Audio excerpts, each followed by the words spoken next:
ಬೇಕು.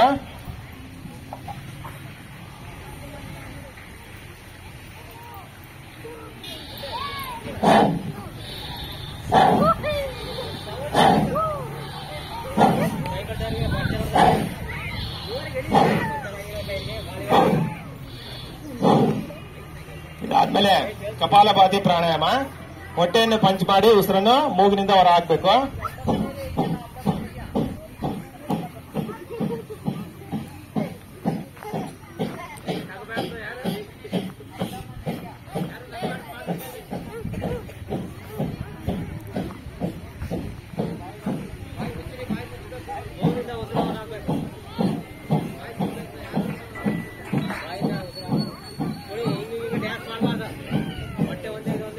ನಾಲ್ಕರಿಂದ 5 ನಿಮಿಷ ಮಾಡಬೇಕು. ಹೊಟ್ಟೆ ನೋವು ನಿವಾರಣೆ ಆಗುತ್ತೆ. ಮತ್ತೆ ಅಲ್ಲಿ ಹೊಟ್ಟೆಯಲ್ಲಿ ಇರ್ತಕ್ಕಂತ ಯಾವುದೇ ಸಮಸ್ಯೆ ಇದ್ರೂ ನಿವಾರಣೆ ಆಗುತ್ತೆ. ನಂತರ ಷಣ್ಮುಖ ಮುದ್ರೆಯಲ್ಲಿ ಇಟ್ಕೊಂಡು ಹಸ್ತಗಳನ್ನ ಗಂಟಲಿನಿಂದ ಓಂಕಾರ ಮಾಡಬೇಕು. ಒಂದ್ಸರಿ ನೋಡ್ಕೊಳ್ಳಿ.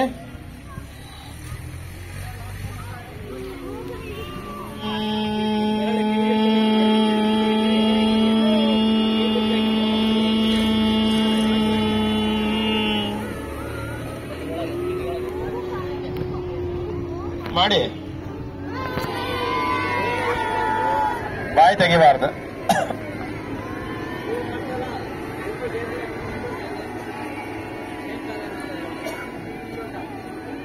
ಓಕೆ, ಅಷ್ಟೇ ಸಡಿಲಿಸಿ. ನೀವು ಚೆನ್ನಾಗಿ ಮಾಡ್ತಿದ್ದೀರ ಅಂತ ಗೊತ್ತಾಯ್ತು.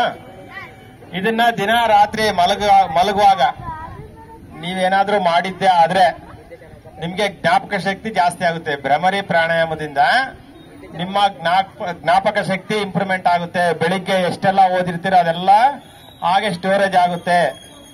ಇದು 100% ಗ್ಯಾರಂಟಿ. ಭ್ರಮರಿ ಪ್ರಾಣಾಯಾಮ ಯಾರು ಮಾಡ್ತಾರೋ ಅವ್ರಿಗೆ ನೀವು ಎಷ್ಟು ಓದಿರ್ತೀರೋ ಅಷ್ಟು ಸಹ ಮೆಮೊರಿ ಹಾಗೆ ಇರುತ್ತೆ. ಮತ್ತೆ ಅದನ್ನ ರಿಪೀಟ್ ಮಾಡಿ ಓದೋ ಅವಶ್ಯಕತೆ ಇರಲ್ಲ. ಭ್ರಮರಿ ಪ್ರಾಣಾಯಾಮದ ಲಾಭ ಬಹಳ ಇದೆ.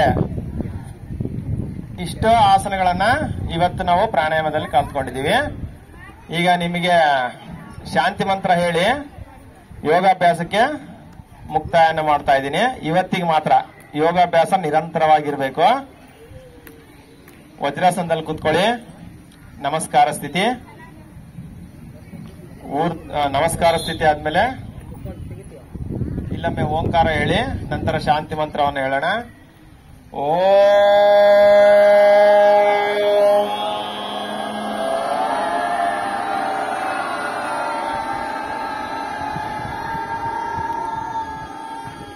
असतो मा सद्गमय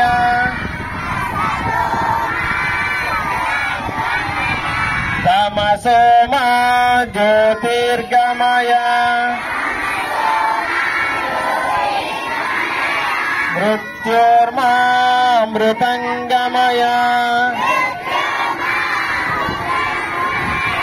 ओम शांति शांति शांति.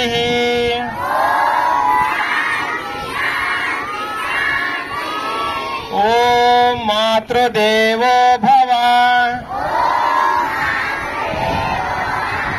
ओम पितृदेवो भव. ओम आचार्य देवो भव.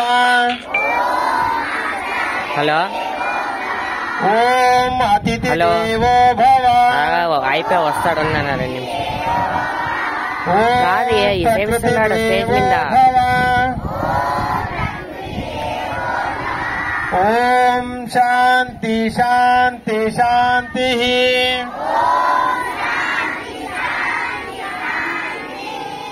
ಎರಡು ಹಸ್ತಗಳಿಗೆ ಸ್ಪರ್ಶ ಕೊಡಿ. ಆ ಬಿಸಿಯಾದ ತಾಪವನ್ನು ಕಣ್ಣಿನ ರೆಪ್ಪೆ ಮೇಲೆ ಮೃದುವಾಗಿ ಒತ್ತಿಕೊಳ್ಳಿ. ಅಜ್ಞಾನದ ಅಂಧಕಾರವನ್ನು ಕಳೆದು ಜ್ಞಾನದ ಜ್ಯೋತಿಯನ್ನು ಬೆಳಗುತ್ತಿರುವುದು ಕಣ್ಣಿನ ದೃಷ್ಟಿಯಲ್ಲಿ ಗಮನಿಸೋಣ.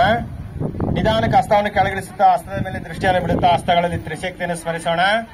ಕರಾಗ್ರೇ ವಸತೆ ಲಕ್ಷ್ಮೀ, ಕರ ಮಧ್ಯೆ ಸರಸ್ವತಿ,